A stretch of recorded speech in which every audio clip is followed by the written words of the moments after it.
If you're a fan of folklore and you felt like you weren't getting the storytelling aspect from the life of a showgirl, let me try to change your mind. This is a boy meets girl story. So we're not talking about Taylor. Showgirl is the character. A character always has an external object of desire and an internal object of desire. In a love story, the internal object of desire is always connection. Also, every story has a storyteller. They're presenting an argument to you about the way that they see the world. We call this a central dramatic thesis.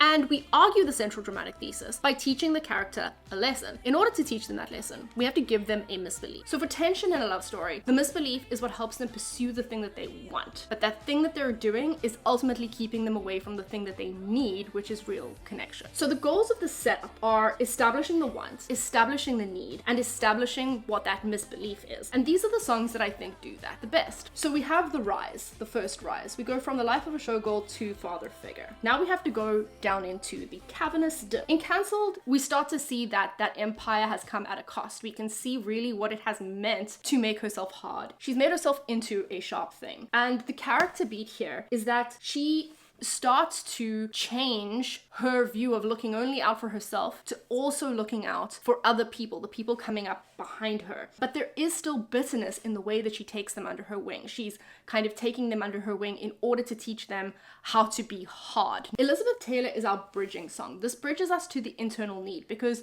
it's the moment where she really considers whether or not all of this is worth it. She reflects on the pressure of it. She's only as hot as her last hit. Hollywood hates her. She really questions whether or not any of this is worth it if she has nobody to share it with. And then we go to Ruin the Friendship, which is a turning point emotionally. If you listen in this order, it almost feels like there's a moment of acceptance. She's reminiscing about a missed opportunity for connection. And her advice now, because she's still in that mentorship phase where she's definitely talking to a person who she's taken under her wing, but her advice now is about not making the same mistakes. It's not so much about making yourself hard, but not making those sacrifices unnecessarily. By eldest daughter, we're at the lowest point of her story, and this is what we would call the dark night of the soul. She's realized that the misbelief is a misbelief and that it was holding her back this entire time. But importantly, she still thinks that it's true that she will never get that kind of connection. But she's going to make sure that nobody else has to go through that same thing. No one else has to sacrifice. And this is her new purpose.